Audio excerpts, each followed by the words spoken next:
लय पोर हे बघा ते पोर आजारी. नमस्कार, आपण पाहत आहात पुणे लाईव्ह न्यूज. पाहुयात आज दिवसभरातील ठळक घडामोडी. आळंदी पोलीस स्टेशन हद्दीत सिमेंटमध्ये भेसळ करून त्याची विक्री करणाऱ्या दोघांना 1 वर्ष साधा कारावास आणि प्रत्येकी 5,000 रुपये दंडाची शिक्षा येथील प्रथम वर्ग न्यायदंडाधिकारी JV म्हस्के यांनी सुनावली आहे. जयकुमार बलवंत अगरवाल, कलवंत जयगोपाल अगरवाल दोघेही राहणार विद्यानगर पुणे असे शिक्षा झालेल्या आरोपींची नावे आहेत. आळंदी पोलीस ठाण्याच्या हद्दीत मरकळ तालुकाखेड गावाच्या हद्दीत सिमेंटमध्ये भेसळ करून त्याची विक्री करत असल्याबाबत दिनांक 18 जून 2014 रोजी अप्पर पोलीस अधीक्षक पुणे यांच्याकडून आळंदी पोलिसांना कारवाईचे आदेश देण्यात आले होते. आळंदी पोलीस ठाण्यातील पोलिसांनी मरकळ MIDC मध्ये असलेल्या साई सिमेंट कंपनीमध्ये छापा टाकला. त्यावेळी चौकशीत पोलिसांना चेट्टीनाड 53 ग्रेड सिमेंट यासारख्या नामवंत कंपनीच्या सिमेंटमध्ये दगडाचे सँडक्रश एकत्र करून ते ओव्हर व मिलर मशीनमध्ये फिरवून त्याचे एकत्रित मिश्रणातून तयार झालेले सिमेंट फसवणुकीच्या उद्देशाने साई सिमेंट इंडस्ट्रीजचे इंद्रायणी 53 व अल्ट्राशक्ती 53 ग्रेड या नावाने नवीन सिमेंटच्या गोण्यामध्ये भरून ते ग्राहकांना विक्री करून ग्राहकांची फसवणूक करत होते.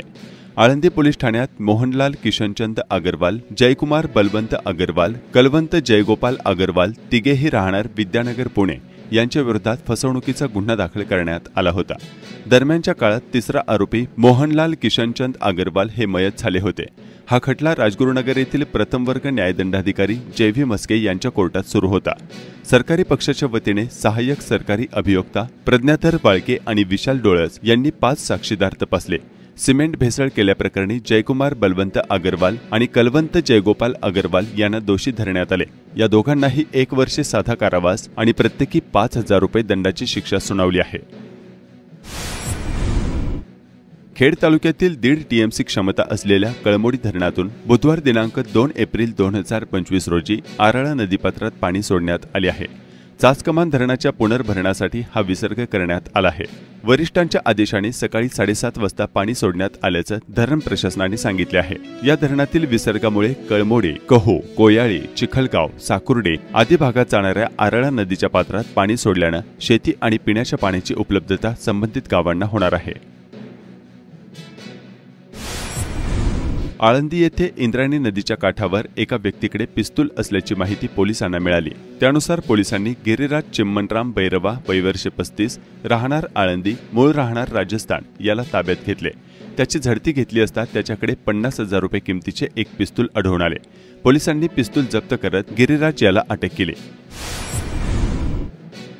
खेड तालुक्यात मागील 4 दिवसांपासून ढगाळ हवामानाचा आणि तुरळक ते मध्यम सरींचा अवकाळी पावसाचा अनुभव नागरिक आणि शेतकरी घेत आहेत. चाकण परिसरात मध्यरात्री व बुधवारी 2 एप्रिल रोजी पहाटे तुरळक ते मध्यम अवकाळी पावसाच्या सरींनी हजेरी लावली.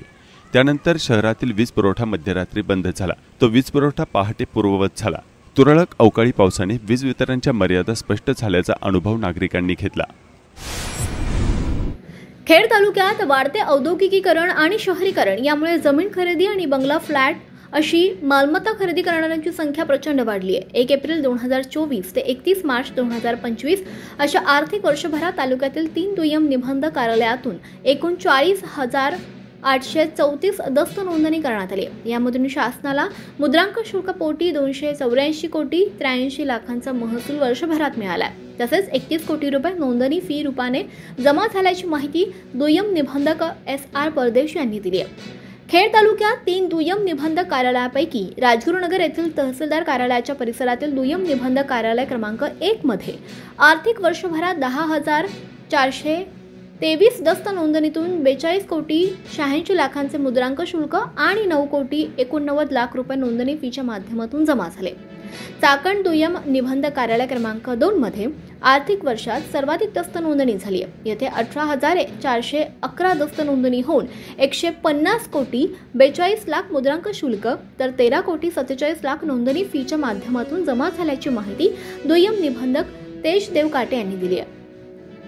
राजगुरुनगर येथील पुणे नाशिक महामार्गावर केंद्रीय कांदा संशोधन केंद्राच्या परिसरात साळुंके हॉस्पिटल इमारतीमधील दुय्यम निबंधक कार्यालय क्रमांक 3 मध्ये या आर्थिक वर्षात 12,000 दस्त नोंदणीतून 91 कोटी 55 लाख रुपये मुद्रांक शुल्क मिळाले तर 7 कोटी 59 लाख रुपये नोंदणी फीच्या माध्यमातून जमा झाल्याची माहिती दुय्यम निबंधक सुनील परदेशी यांनी दिली आहे. खेड तालुक्याच्या प्रशासकीय कामकाजात सुलभता आणण्यासाठी खेड तालुक्याचे विभाजन करून चाकण येथे अतिरिक्त तहसील कार्यालय निर्माण करण्याचा प्रस्ताव जिल्हा प्रशासनाने विभागीय आयुक्त कार्यालयाकडे सादर केलाय। चाकण, आळंदी आणि पिंपळगाव मंडल भागासह 39 महसुली गावांचा समावेश करावा असा प्रस्ताव नमूद करण्यात आला। चाकण परिसरातील नगर परिषद आणि MIDCचा विस्तार वाढत्या प्रशासकीय कामांमुळे नागरिकांची होणारी गैरसोय लक्षात घेऊन हा प्रस्ताव तयार करण्यात आला। जिल्हा प्रशासनाने विभागीय आयुक्तांकडे सविस्तर अहवाल सादर केला असून राज्य शासनाकडे मंजुरीसाठी पाठवलाय। या अतिरिक्त तहसील कार्यालयासाठी 24 पदांची मागणी केलेली आहे। त्यात अतिरिक्त तहसीलदार यांच्यासह 4 नायब तहसीलदार, 3 अव्वल कारकून, 10 महसूल सहाय्यक, 1 वाहन चालक आणि 5 शिपाई यांचा समावेश आहे। चाकण, आळंदी या नगर परिषदांचा आणि कार्यालयात समावेश असणार असून उर्वरित खेड तालुक्यात 8 मंडल भाग, 47 सज्जे आणि 153 गावे स्वतंत्र करण्यात येणार आहेत। प्रस्तावित कार्यक्षेत्र 33,689 हेक्टर असून लोकसंख्या 1.5 लाख असणार आहे। या अतिरिक्त तहसील कार्यालयासाठी पुरेशा कर्मचारी वर्गाची देखील मागणी या प्रस्तावात करण्यात आली आहे। दरम्यान प्रशासनाच्या या प्रस्तावात आणखी काही सुधारणांची स्थानिकांना अपेक्षा आहे। राजगुरुनगर नगर परिषदेच्या 80 कर्मचाऱ्यांना गणवेशांचे वाटप मुख्याधिकारी अंबादास गरकळ यांच्या हस्ते करण्यात आलं। राज्य लोकसेवा आयोगातर्फे घेण्यात येणाऱ्या दिवाणी न्यायाधीश परीक्षेचा निकाल नुकताच जाहीर झाला। यामध्ये आळंदी लगतच्या तुळापूर येथील एका शेतकरी कन्येने वयाच्या अवघ्या 25व्या वर्षी यश संपादन केले आहे। प्रतीक्षा पांडुरंग बोत्रे असे या मुलीचे नाव असून कमी वयात तिने न्यायाधीश पदाला गवसणी घातली आहे। चाकण नगर परिषदेचे मुख्याधिकारी म्हणून अंकुश जाधव यांनी कार्यभार स्वीकारला आहे। शहरातील सर्व समस्या समजून घेऊन त्यांचे निराकरण करण्यास प्राधान्य देणार असल्याचे मुख्याधिकारी जाधव यांनी सांगितले। शहरातील चाकण पालिका हद्दीतील वाहतूक कोंडी सोडवण्यासाठी राष्ट्रीय महामार्ग प्रशासनाच्या मदतीने प्रयत्न करण्याला प्राधान्य देणार असल्याचा नूतन मुख्याधिकारी जाधव यांनी सांगितलं। चाकण MIDC टप्पा क्रमांक 5 मधील शेतकऱ्यांना परतावा जमीन वाटप करण्यासाठी चाकण नगर परिषद येथे 1 एप्रिल ते 10 एप्रिल 2025 असे तब्बल 10 दिवसांचे शिबिर आयोजित करण्यात आले आहे। बुधवारी 2 एप्रिल रोजी शिबिराच्या दुसऱ्या दिवस अखेर 35 शेतकऱ्यांनी परताव्यासाठी अर्ज केले आहेत। परतावा जमीन अर्ज स्वीकारण्याची प्रक्रिया सुरू असल्याने दररोज शेतकरी येथे गर्दी करत आहेत। जिल्हाधिकारी आणि तालुक्याचे लोकप्रतिनिधी यांच्या पुढाकाराने आयोजित करण्यात आलेल्या या शिबिराच्या माध्यमातून जमीन परतावाबाबत एजंट मंडळींचा सुळसुळाट थांबण्यास मदत होणार आहे। शासकीय कार्यालयात गेल्यानंतर जे अधिकारी शेतकऱ्यांना पाहून नाक मुरडत होते, ज्यांच्या कपाळावर आठ्या पडत होत्या, तेच अधिकारी येथे शेतकऱ्यांच्या सेवेत तत्पर असल्याची स्थिती पाहावयास मिळत आहे। खेड तालुक्यात शेतीला जोडधंदा म्हणून दूध उत्पादन करणारे अनेक पशुपालक शेतकरी आहेत। आपल्या गुरांचे दूध काढल्यानंतर पुरेशा सार्वजनिक वाहतूक व्यवस्थेच्या अभावाने दूध उत्पादक शेतकरी जीवघेणा प्रवास करतात। एकाच दुचाकीवर अनेक कॅन आणि हे कॅन सुरक्षित नेता यावेत म्हणून त्यावर एक साथीदार असे सर्व काही एकाच दुचाकीवरून नेताना दूध उत्पादक शेतकऱ्यांना अशी कसरत करावी लागत असल्याचे चित्र खेड तालुक्यात पुणे-नाशिक राष्ट्रीय महामार्गावर पाहायला मिळत आहे।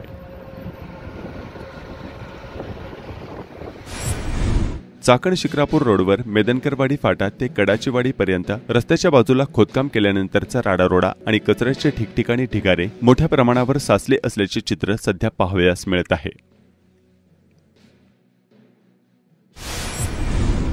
चाकण शहरातील नेहरू चौक भागात शिवसेना कार्यालयाच्या समोरील अत्यंत अरुंद रस्त्यावर आणि येथील वळणावर 2 वाहने समोरासमोर आल्यानंतर वाहतुकीचा अक्षरशः बोजवारा उडत आहे। दररोज नागरिक या समस्येला तोंड देत असले तरी प्रशासन पुढे येऊन कारवाई करण्याच्या भानगडीत पडत नाहीत। त्यामुळे मागील कित्येक वर्षांपासून हा प्रश्न जैसे थेच आहे।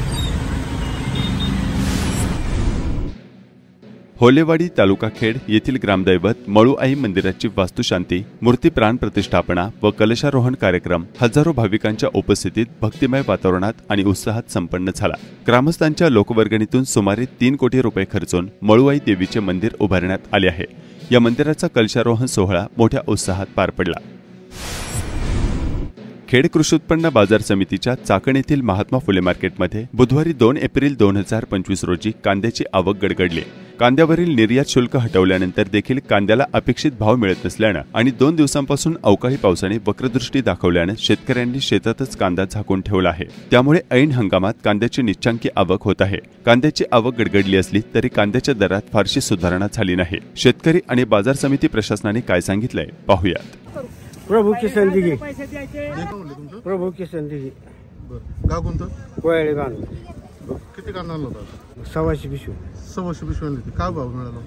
काय 1400 1400। बरं, आज लय कमी आहे, पावसामुळे कमी झाली, माल कमीच पडलेत ना आता। माल पण कमी पडला. हा, पण बाजार काय नाही, फरक झाला ना पावसाने।